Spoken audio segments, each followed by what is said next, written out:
நாம் மறந்து போன பாரம்பரிய உணவுல இந்த நீர் உருண்டையும் ஒன்று. இது தஞ்சாவூர் பக்கம் ரொம்ப ஃபேமஸ்.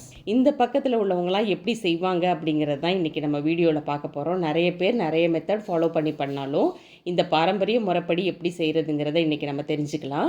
3 கப் இட்லி புழுங்கல் அரிசி எடுத்து அதை 2-3 தடவை கழுவிட்டு மூழ்கிற அளவுக்கு தண்ணி சேர்த்து இதை ஊற வச்சுக்கலாம். அரிசியை 2 மணி நேரம் நல்லா ஊற வச்சுடுங்க. 2 மணி நேரத்துக்கு பிறகு தண்ணி இல்லாமல் அரிசியை மிக்சர் ஜாருக்கு மாற்றிக்கோங்க. அரிசி கொஞ்சம் அதிகமாக இருக்கிறதுனால 2 தடவையாக நான் சேர்த்து அரைச்சிக்க போகிறேன். கொஞ்சம் கூட தண்ணி சேர்க்காமல் அரைச்சி எடுத்துக்கோங்க. தண்ணி சேர்க்காமல் அரைக்கிறதுனால கொஞ்சம் கெட்டியாக தான் இருக்கும். நல்ல பெரிய ரவை பதத்துக்கு இது போல் அரைச்சி எடுத்துக்கோங்க. இப்படி இருந்தால் தான் சாப்பிட்றதுக்கும் உருண்டை ரொம்ப சூப்பராக இருக்கும். ரொம்ப நைஸாக அரைச்சிட வேண்டாம். அரைச்ச அரிசியை ஒரு மிக்சிங் பவுலுக்கு மாற்றிக்கோங்க. இதை கையாலேயே நல்லா உதுத்து விட்டுக்கோங்க. இது போல் பாரம்பரியமான ஸ்நாக் ரெசிபி நம்ம சேனலில் நான் அப்லோட் பண்ணியிருக்கேன். அதோட லிங்க் டிஸ்கிரிப்ஷனில் கொடுக்குறேன். அதையும் செக் பண்ணி பாருங்கள்.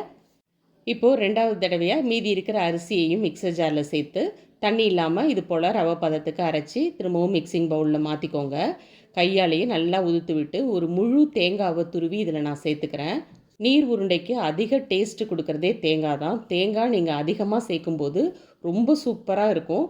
ஒரு ஃபுல் தேங்காவை நான் இப்போ எடுத்துருக்கிற அரிசிக்கு நான் சேர்த்துருக்கேன். இன்னும் அதிகமாக தேங்காய் சேர்த்தாலும் டேஸ்ட்டு ரொம்ப நல்லாயிருக்கும். துருவின தேங்காயோட பல்லாக கட் பண்ண தேங்காவையும் கொஞ்சமாக சேர்த்துக்கலாம். இப்போ இதுக்கு ஒரு தாளிப்பு கொடுக்கணும். நல்லெண்ணெய் அல்லது தேங்காய் எண்ணெய் சேர்த்துக்கோங்க. 1 டீஸ்பூன் கடுகு தாளித்த பிறகு 2 டீஸ்பூன் கடலைப்பருப்பு, 1 டீஸ்பூன் உளுத்தம்பருப்பு சேர்த்துக்கோங்க. 2 அல்லது 3 வரமிளகாவை கிள்ளி சேர்த்து வாசனைக்கு 2 கொத்து கருவேப்பிலையும் ஒரு அரை டீஸ்பூன் பெருங்காயத்தூள் சேர்த்து எல்லாத்தையும் நல்லா கலந்துக்கோங்க. தாளிப்பை இப்போ அரைச்ச அரிசியோடு சேர்த்து நல்லா மிக்ஸ் பண்ணிக்கலாம். தேவையான அளவுக்கு கொஞ்சமாக உப்பு சேர்த்துக்கோங்க. உப்பு மட்டும் ரொம்ப கவனமாக சேர்க்கணும். கொஞ்சம் அதிகமானால் கூட இதில் உப்பு கரிக்க ஆரம்பிச்சிடும். தாளித்து கொட்டின உடனே கை வச்சிட வேணாம். லேசாக ஆறின பிறகு தாளிப்போடு சேர்த்து மாவை நல்லா பிசைஞ்சிக்கோங்க. நம்ம வீடியோவை இன்றைக்கி தான் ஃபஸ்ட் டைம் பார்க்குறீங்கன்னா சேனலை சப்ஸ்கிரைப் பண்ணிக்கோங்க.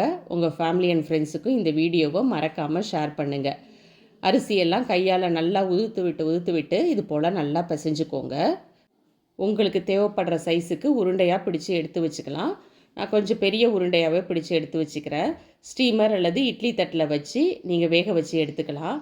ஒரு 15 நிமிஷம் வேக வச்சிங்கன்னா சரியாக இருக்கும். எவ்வளோ சாப்பிட்டாலும் திகட்டாது. இந்த சம்மர் ஹாலிடேஸ் பார்த்திங்கன்னா ஈவினிங் ஆனால் பசங்க டெய்லி ஒரு ஸ்நாக் கேட்க ஆரம்பிச்சிருவாங்க.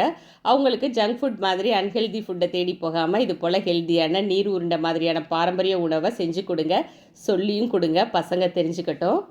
இது போல் இன்னும் நிறைய மறந்து போன பாரம்பரிய உணவுகளை நம்மளோட சேனலில் அடுத்தடுத்து நான் அப்லோட் பண்ணுவேன். நம்ம சேனலை சப்ஸ்கிரைப் பண்ணதோடு மட்டும் இல்லாமல் பெல் ஐக்கானையும் ப்ரெஸ் பண்ணிக்கோங்க.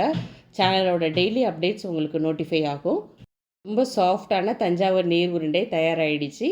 நீங்களும் இதை ட்ரை பண்ணுங்கள். உங்கள் ஃபீட்பேக்கையும் மறக்காமல் ஷேர் பண்ணுங்கள். நாளைக்கு வேறொரு இன்ட்ரெஸ்டிங் வீடியோவோட பார்க்கலாம். வீடியோ பிடிச்சிருந்தா வீடியோவுக்கு ஒரு லைக் கொடுத்துடுங்க. தேங்க்யூ.